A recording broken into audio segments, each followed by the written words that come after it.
gun.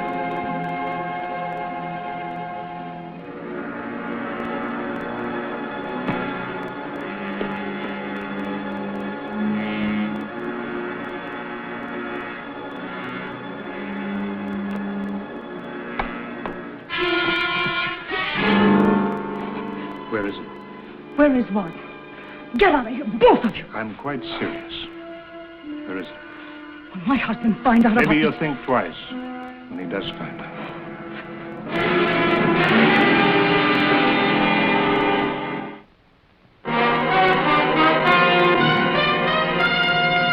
Man with a Camera. Starring Charles Bronson.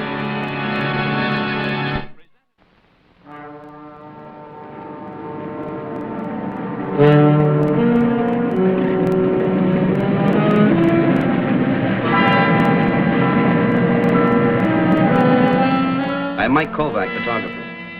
When I arrived at the airport in San Diego, my police detective friend Ed Kern was there to meet me. Ed had telephoned me yesterday in New York. He wanted to hire me. He said it was urgent, so I had flown out to meet him on the West Coast. Well, it's about my wife, Jill. She's missing, and I want you to find her for me. Ed, you're a policeman. You've got 1,000 buddies on a force. Why do you want me?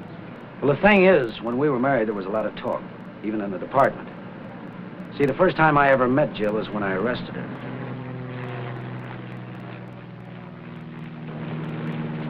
She was working for a cheap chiseler who was running a phony escort service. I brought her in, booked her, and got her to talk.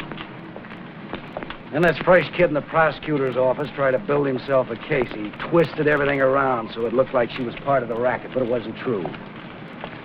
She was just hungry and scared and broke. And the newspaper said I married her to avoid testifying. Did you? No. No, I didn't.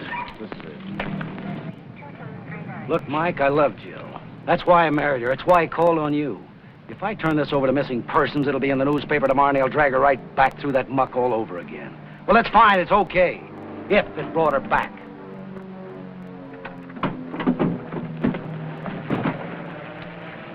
You're asking me to do something you don't think your own department can? No, I'm only asking you to believe the same thing I do. Look, Mike, I know the routine. The husband comes home early and finds his wife missing. 99 times out of 100, it's one of three things. She's either gone on a spree with a joint bank account, gone home to mother, or she skipped with another guy. Well, our bank account hasn't got enough money for her to get 4 miles. And she doesn't have a mother. What about the third possibility? Okay, Ed. I believe. I'll play it your way.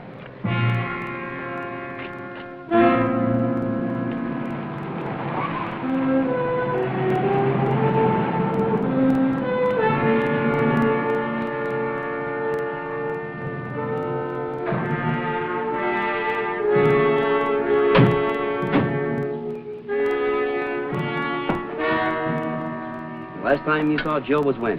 Day before yesterday. She drove me down to the station to catch the train for L.A. I got back yesterday noon. I didn't even call her and tell her I was getting back early. Look, Mike, she just wasn't here. She hasn't been here in 2 nights. Take it easy. Easy. That's easy for you to say.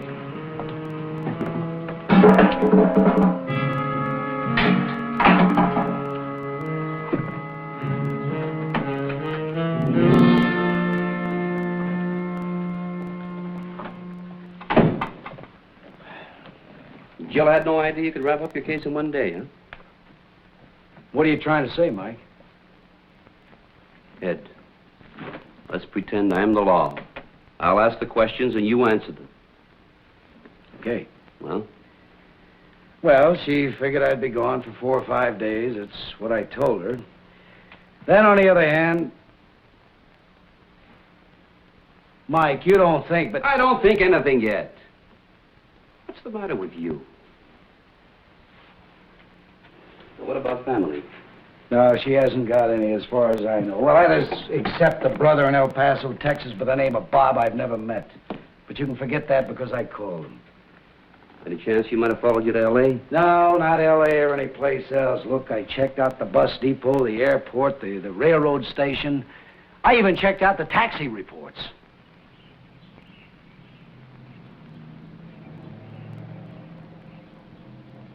Look, Mike, this is my wife, Jill. I'm married to her. I know how this girl thinks. 2 years next month.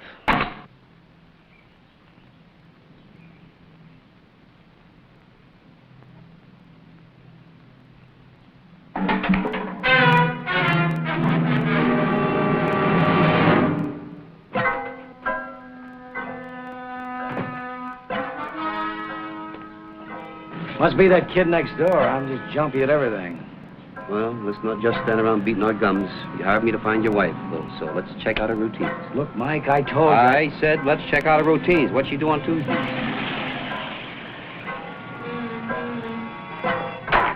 I mean, she comes in here same as every Tuesday, only her wash isn't ready. But maybe an hour, the truck will be back. So she says, okay, she'll take her car to the station down the block and have it washed and lubed. Well, like I said, an hour. Only her wash is here and she never shows up. What else she say? Well, like what? Anything. Come on, squeeze your brain. Everything she said. Well, like we talked.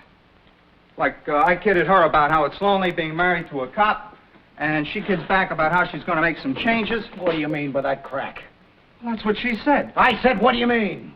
Take it easy, Ed. I want to know what he meant by that crack. I didn't say nothing. Come on, let's get out of here. You think like all the rest of them. What do you know about Jill? What do you care? Ed, from now on, this is my case alone. You understand that?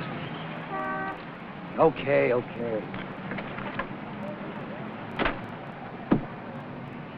Mike, I'm scared. I'm really scared. You haven't got time to be scared. What do you mean? We either get a lead in the next couple of hours, or you put out an all-points bulletin. I can't go to the department. I told you I've decided what... You haven't got the right to decide. Now, I'd like to use your car. I gotta check that gas station, a couple other places. I'll drop you up at headquarters. Sure. Oh, Mike. Better drop me off at a house. I gotta testify at a hearing, and I've been in this for a couple of days. Mike, you gotta find her for me. No matter where she's gone or why, you gotta find her.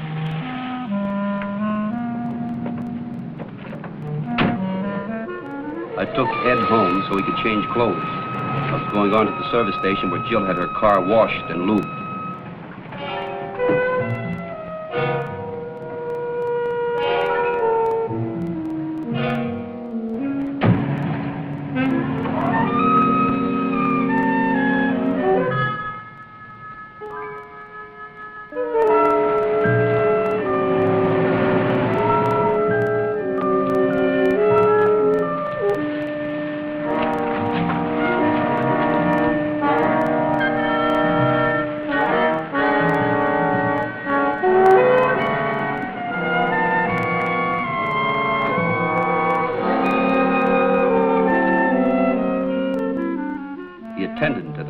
Remembered Jill.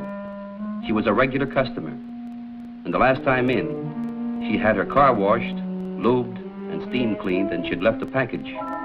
He was saving it for her in the office.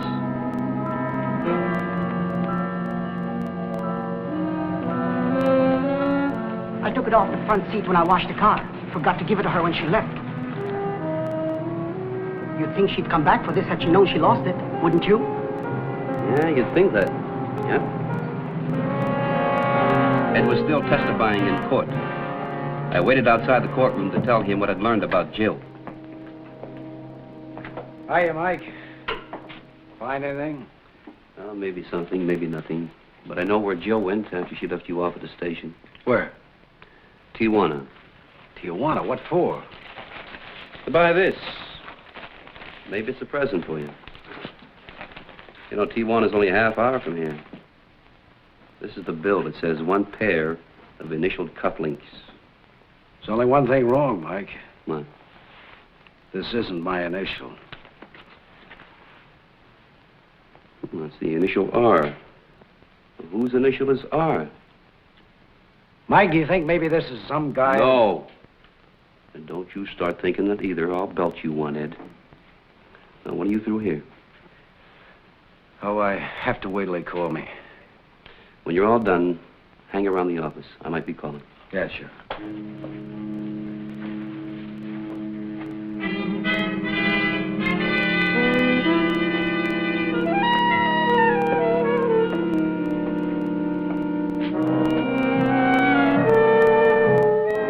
From San Diego, I went across the border to Tijuana, over the trail that Jill might have taken. I wanted to check the little shop where she had bought the cufflinks. The cufflinks with the wrong initial.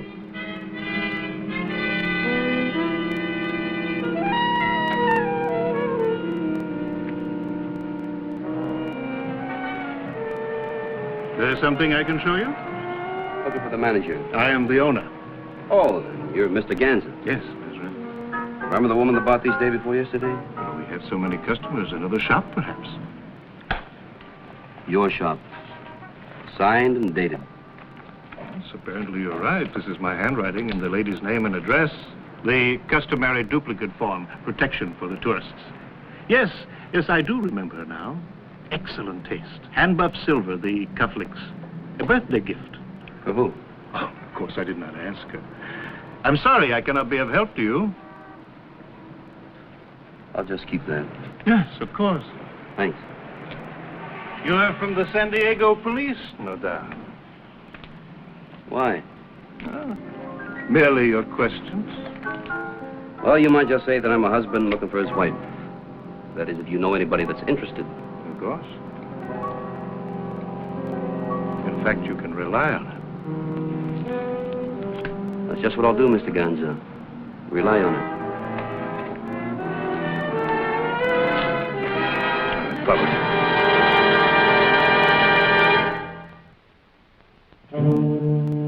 A wire photo of Senor Ganza was on its way from the news bureau in Tijuana. I telephoned Ed, and he was standing by in San Diego waiting for the picture to come in. Ed? I'm sorry you had to go to the news service office, but I think this picture's important. Does he know you got his picture? No.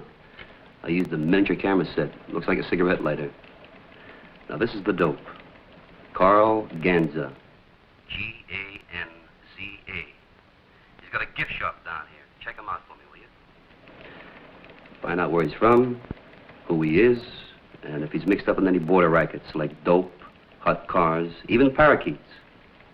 And Ed, don't get your hopes too high, but I threw out some bait, and I think maybe they swallowed it. But it's still just a guess. Hey, Mike. Hold on a minute. Down there by that hat stand. I've seen him around, Mike. He's no tourist. So why is he nosing around that display? That's a good question.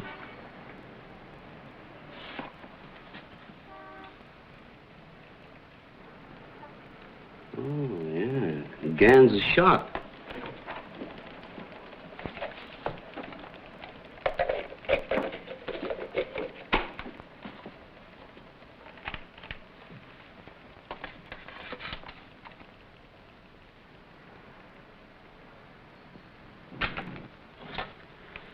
Jack, develop this, blow it up, and send it out over the wire, will you? Right. Ed, I've got another one for you. It might take a while, though. Now, this guy I don't know, so you're going to have to mug him through the files. And hurry up on it, will you, Ed? And I'll call you back later at your office. Oh, what you were worried about. Forget it.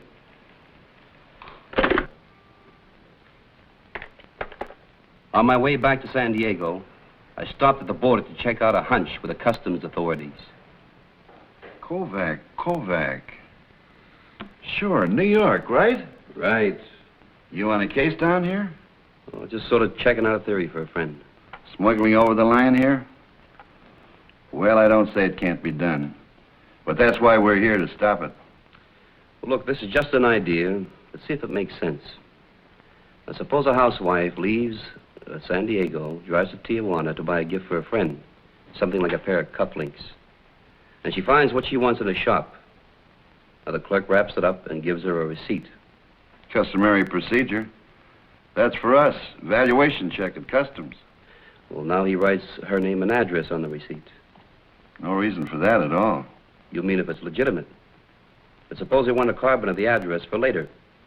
While the clerk is wrapping the gift and making out the receipt, another man is hiding something in her car. Now, she innocently crosses the border and goes home. And later, the smugglers go to the car, take the stuff out, and just walk away. Not out of the car. They wouldn't take a chance on her finding it. They more than likely tape it under the car. Yeah. Sure. Under the car. Would it work? No. Well, why not? We've got boys below the border that know when shipments are going to be made. We usually know just when and where to look. Well, suppose you didn't know when and where to look. Our housewife could get through, right? Mm-hmm. Thank you.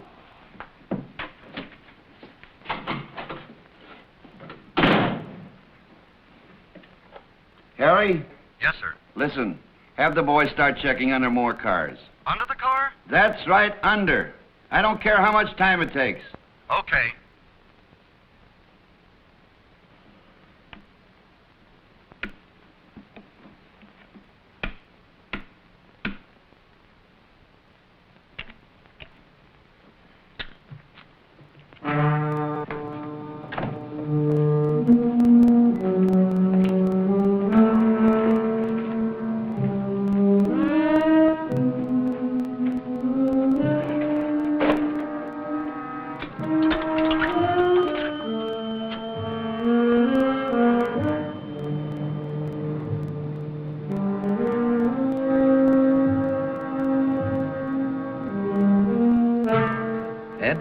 Mike, the rundown on Gonza doesn't show much. U.S. citizen, no felony convictions, no known connection with the rackets. The other guy's something else again. He's a tough baby. Joe Huss, alias Joe Hart, armed assault, terror, hot homicide, New Orleans. He's up for grabs. That figures. Ed, these are our boys, all right. We'll have to make the move at your end. Now, listen. Give me a half hour, then head for that car wash where Jill had her car cleaned. What happens to you? Well, I'm gonna let them catch the mechanical rabbits. And I got a hunch you're not gonna like the taste. Okay, Mike.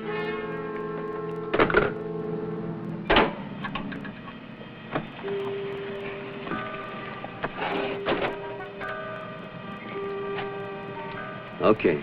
You're caught up with me. I'm ready to make a deal. Sure, it's bargain day. I'm listening. You take me to Jill and I'll get you the stuff. That's the right idea. Just twist it around a little. First the diamonds. Okay. Your car.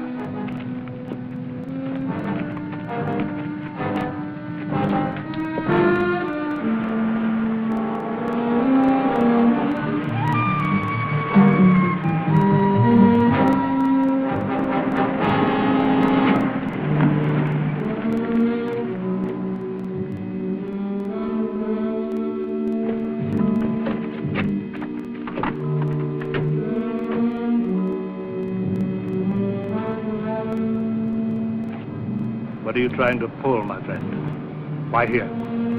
Because this is the only place they could be. Jill didn't know the diamonds were stuck under the car.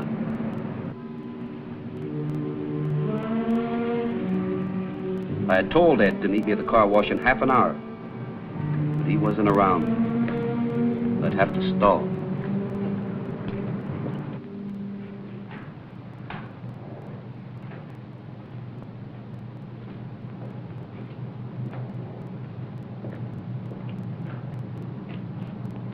In here? No. No, I don't think so. You don't think? You have maybe 60 seconds to make up your mind.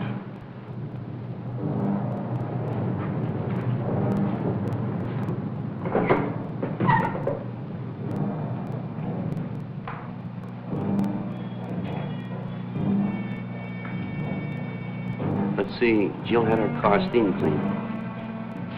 Must have happened then. Yeah.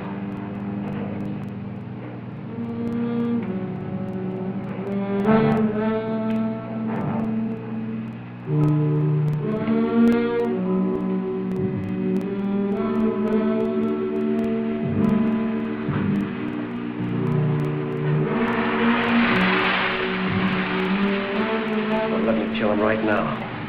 What would you prefer? A dead man or $160,000 in diamonds? There'll be time later.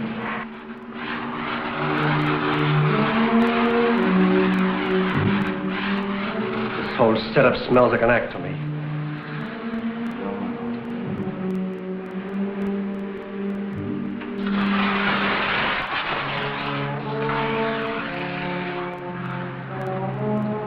We're through waiting. What about Jill? The diamonds. No talk. No bargains. Well, now listen. Jill had the car steam cleaned. Like this, see? And I figure that it steamed all the dirt and grease out from under the car, including your little bag of goodies. Now, it's probably right down in here.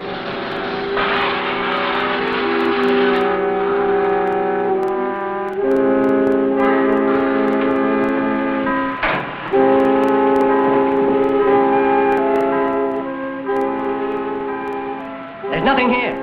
He's stolen. Now, wait a minute. I got something.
Hi, Dan.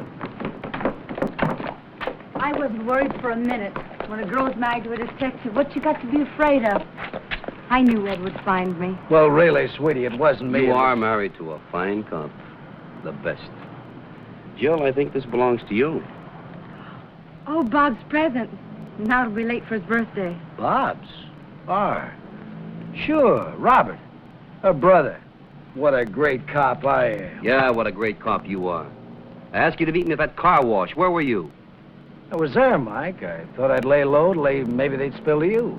And if they had shot me instead? Well, that's a chance I had to take. You had to take.